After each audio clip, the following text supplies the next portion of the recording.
Marcel Descalzo. My last name is spelled Descalzo. And Ms. Descalzo, can you tell us how you're employed? I'm an attorney, Okay, what type of attorney? a criminal defense attorney, And how long have you been practicing? since 2003. During a period of time ending shortly after her arrest, did you represent Donna Adelson? Yes, I represented her sometime in 2022 through maybe 3 months after she was arrested. And I want to direct your attention specific to October, the late October and beginning of November of 2023. During that time period, was her son on trial? I'm not sure about the dates, but it sounds about right. Okay. During that time period when her son was on trial and shortly after, did you have some concerns based on statements that she was making? Concerns about Mrs. Adelson's mental state? Yes. Yes. Can you tell us what those were? She had made numerous statements about terminating her life if her son, Charlie Adelson, was convicted. Did that cause you to take any steps or actions to determine what you needed to do? Yes. And what were those? Well, first, I conferred with Daniel Grashbaum, who represented Charlie Adelson. So we discussed it, and we decided that we needed to call ethics counsel and call the Florida bar to determine if we needed to take any additional steps, such as Baker acting her, or Baker acting is putting her in a mental institution, or anything else. Okay. After doing that, did you have further discussions with Mrs. Adelson about her mental state and what she was going to do to try to clear things up? Mr. Rashbaum and I spoke to her further, and she told us that what she really wanted to do was she wanted, to get away on a vacation with her husband. Her husband agreed that this would be good for her mental state, and so we discussed a potential vacation. Okay. At that point in time, was there anything preventing Mrs. Adelson from traveling? As far as Mr. Rashbaum and I knew, there was not. Okay. And specifically, there were no warrants for her arrest. My understanding from speaking to Mr. Rashbaum, that Mr. Rashbaum had communicated with law enforcement and that there was no outstanding warrant. I had been in touch with the prosecutor of this case, and I apologize because I only remember your first name, but with Georgia. And we had discussed previously, not around this time, we had previously discussed that I represented Mrs. Adelson. So I assumed that if anything would happen, that if there was a warrant or if Ms. Adelson was going to be arrested, that I would be contacted. Did you advise Mrs. Adelson that if a warrant was issued, that you would provide her with that information so that she could self-surrender? So the discussions I had with Mrs. Adelson weren't exactly like that. Mrs. Adelson discussed what would happen if there was an arrest warrant, and the potential things that might happen. The prosecutor had never guaranteed for me that Mrs. Adelson could self-surrender. Okay. Did you tell Mrs. Adelson that self-surrender was something that could happen? Yes, I did. Okay. And on November 6th, her son was convicted. Did you speak with her after that, specific as to her ability to travel? I don't remember the dates, but there was discussions about her traveling after the conviction, because around that time was when she was making a serious threat, was when Mrs. Adelson was making these serious threats about her life. Just a moment, Your Honor.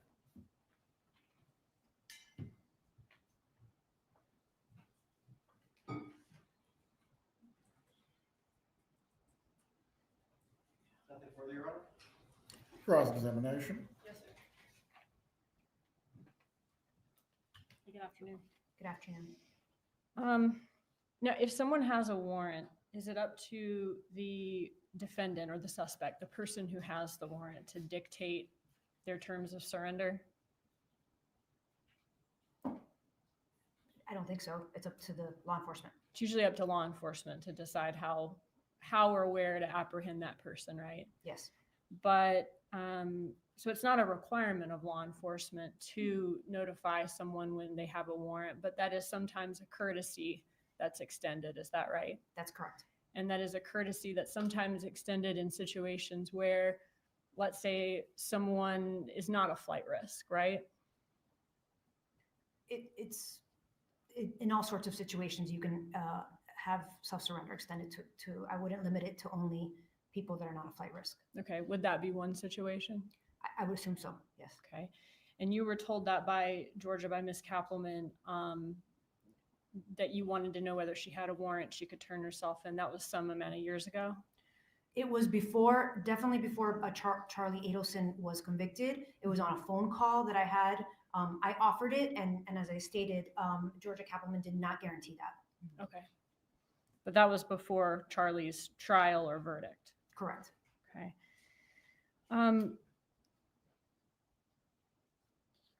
After the verdict, or I guess during the trial or after the verdict, did you disclose to anyone in the state attorney's office that Ms. Adelson was suicidal? Of course I didn't.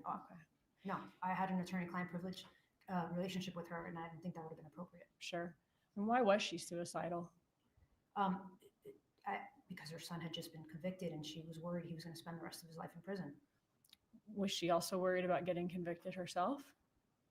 I don't believe that was even crossed her mind. She was only worried about her son. Okay. Are you aware of a text message where she said that she was afraid she was next, but don't worry, she would take care of that? I'm not. I'm sorry. Was that a text message to me, or? I don't believe so. Yeah, I don't have any knowledge of that. Okay. At the time of, were you present when Dan Rashbaum told her that she may make it to the airport in time, or she may get to the airport and not be able to make it out? Mr. Rashbaum and I don't believe that was a telephone call. I don't believe that was in person. And I was on a call, and I myself also told Mrs. Adelson that we did not know whether there was, that we understood there wasn't a warrant, but that didn't mean she couldn't get arrested at the airport. Okay. When you suggested, I guess, was the suggestion that you said that she take a vacation? I don't believe I suggested it. I believe that that's something that was being discussed between Mrs. Adelson and her husband as something that would help her with her mental state. Okay. So that's something they suggested, but not you. Correct. I did not suggest that they take a vacation. Okay. Did you know at the time that the vacation that they were suggesting, they were considering Vietnam, China, or Korea? I did not know the location of where they were going. Okay. And it was never discussed with me. So at that time, you didn't have knowledge that they were specifically looking for non-extradition countries? I did not know one way or another where they would vacation to. If Donna Adelson was overheard by law enforcement debating between either committing suicide or fleeing to a non-extradition country, do you think that would change law enforcement's stance that she could turn herself in? Objection. Calls for speculation. Overall, the witness has opined on this matter. I'm not law enforcement, so I'm not sure. And I've never been in law enforcement, so I'm not sure. I can rephrase it. Would you expect that to change the stance? If I was law enforcement and I heard a target of investigation discussing a flight.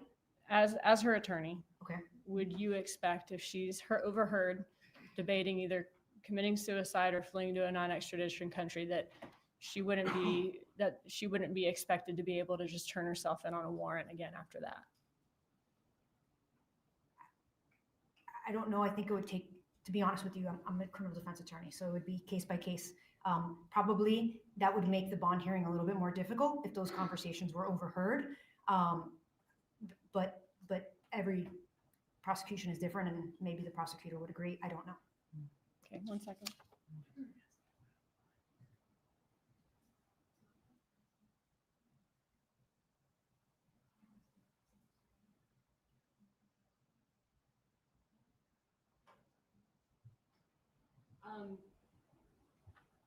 Specifically, though, about self-surrender, would you expect that to change law enforcement stance as to self-surrender, not as to a bond? Again, I think that that's specific to each case, and I don't know exactly what was overheard, so I apologize, but I don't really have a concrete answer for you, other than what I said before, that it would come up at a bond hearing. Thank you. Redirect examination. Thank you, Your Honor. Mr. Scalzo, prosecutor asked you about fleeing the jurisdiction. My client talked to you about a vacation, correct? That is correct. It was not fleeing the jurisdiction.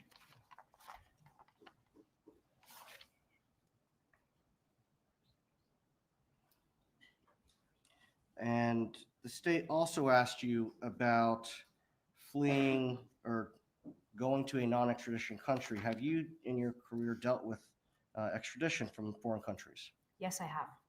And merely because someone is in a non-extradition country, does that prevent the United States from attempting to seek their return or their extradition to the United States? It absolutely does not, especially if you're a U.S. citizen. Nothing further. You may step down. Is this witness going to be recalled for any purpose? No, Your Honor. I believe she might be able to get the early flight this evening. You are released. Please call your next witness. Just a moment, Your Honor. Defense would call Sarah Newhouse.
Please come up to the witness stand.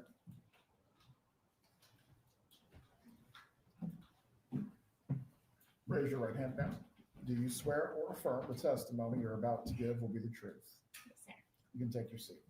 Please speak loudly and clearly. You may examine. Thank you, Your Honor. Good afternoon. Good afternoon. Can you please introduce yourself to the jury?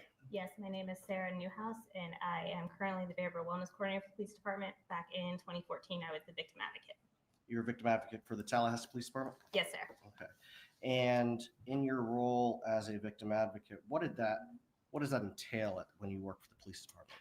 Typically, it's following up with victims that are victims of crime, usually persons crimes, homicides, suicides, sexual batteries, domestic violence, things of that nature. And it's providing support, kind of being a middle person between them and the police investigation team.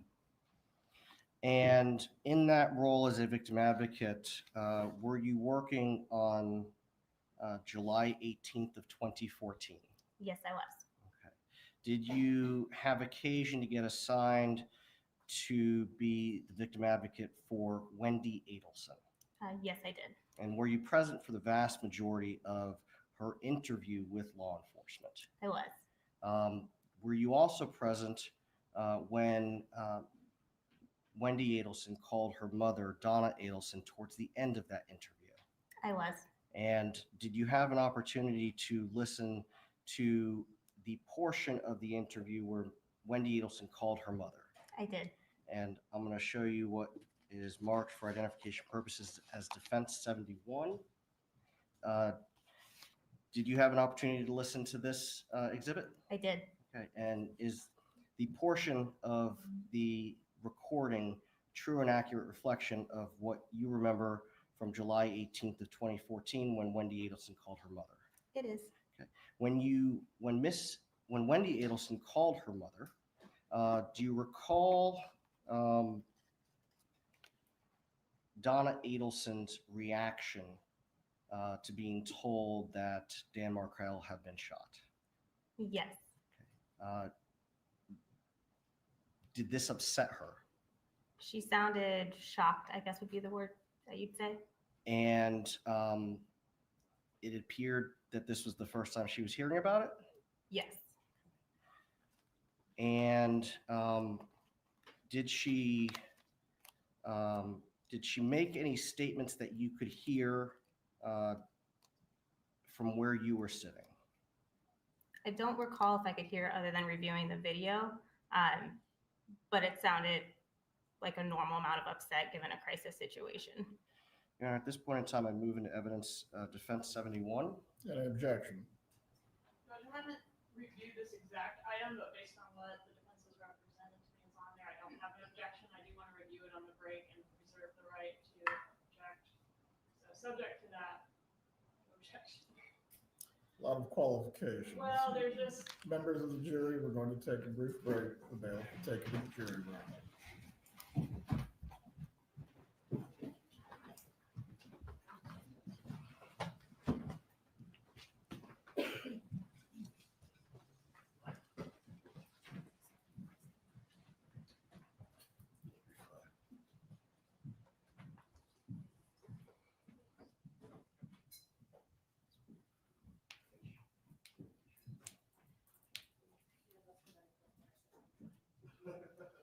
You can be seated. If anyone needs to stretch their legs or use the restroom, please do it now.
it includes Wendy Adelson saying this is the worst day of my life before the call connects. And then it includes the witness telling Ms. Adelson she did an awesome job on the call after the call disconnects. So I would object to those two comments. I'm fine. I understand they don't tend to publish it right now, so subject to those objections, no objection to the exhibit once those things are removed. Mr. Zellman? As I indicated to Ms. Dugan when Ms. Kaplan was watching it, I got to remember how I snipped it, but I don't have a problem removing the comment before and the comment after before it's published for the jury. That defense 71 will be admitted. The proper redactions will need to be made. Bring back in the jurors.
Everyone can be seated. Defense 71 is admitted at this time.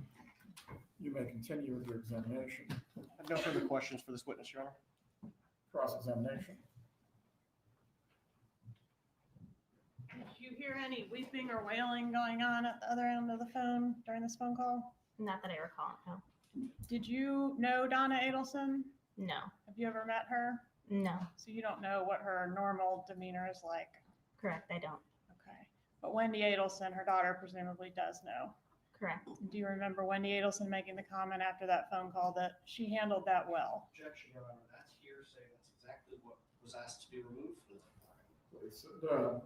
As to the hearsay, sustain. No further questions. Redirect. Your Honor, can you just strike the question from Ms. Kaplan? Members of the jury, you are to disregard the last question of the prosecutor is to be struck from the record. You may step down. Will the witness be recalled? No, Your Honor. As to your exhibit, do you wish to publish or just leave in evidence? Not at this time, Your Honor. I do need to make the edits that were requested outside the presence of the jury so that it removes the two references. That could just take a few minutes. Well, the jury will have a brief break. The bailiff will take you to the jury room once again.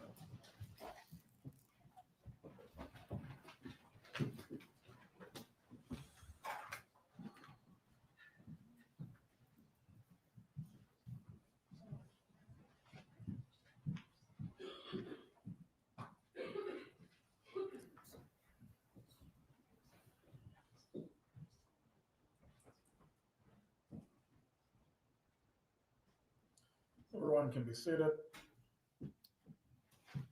Please make all necessary redactions and changes at this time.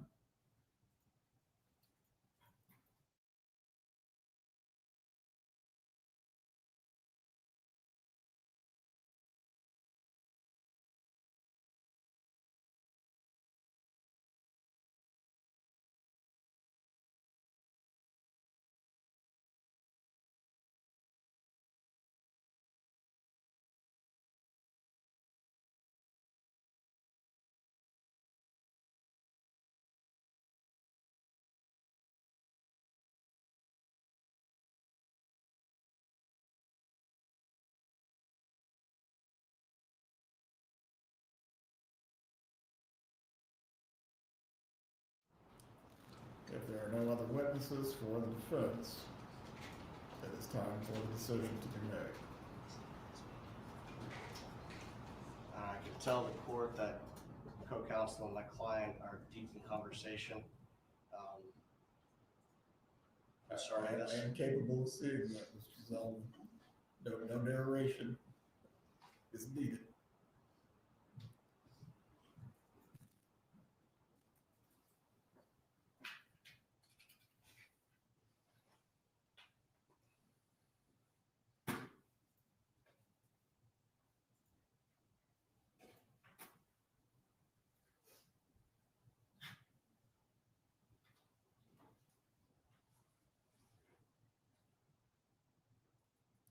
Mrs. Kaplan, once the defense rests, is the state intending to place or put on any rebuttal case? I think not. If they rest without calling any further witnesses, that could change if Mrs. Adelson decides to testify. Very well. At this point, I do need a decision. Mrs. Adelson, please rise. You've been placed under oath earlier this afternoon. Mrs. Adelson, I will advise you concerning your rights. You understand that you have the right to remain silent, and the jury will be instructed that your silence cannot be held against you in determining the merits of this case. Do you understand this? I do understand. Do you also understand that you have the right to testify as a witness in your case in chief on your own behalf? Yes, Your Honor, I understand. You understand if you do choose to take the witness stand, you will be cross-examined by one of the prosecutors. Yes, I'm aware of this. You understand that your credibility will be placed before the jury like any other witness. Yes, Your Honor, I understand. Have you been able to discuss or have you been able to discuss with your attorneys the two rights that the court has placed before you? Yes, we discussed the rights. Concerning those rights as to whether you will remain silent or whether you will testify, have you made a decision concerning this matter? I haven't, I'm not prepared to make that decision. This decision affects the rest of my life. Mrs. Adelson, you're in the same position as every other criminal defendant who faces trial. Ultimately, you must decide whether you will testify or whether you will not. I cannot make you testify. Your attorneys cannot make you testify. But ultimately, you must choose whether you will testify or not. I don't have to choose. I was hoping I would have some time to speak to my attorney. This has already been discussed, ma'am. What is your choice?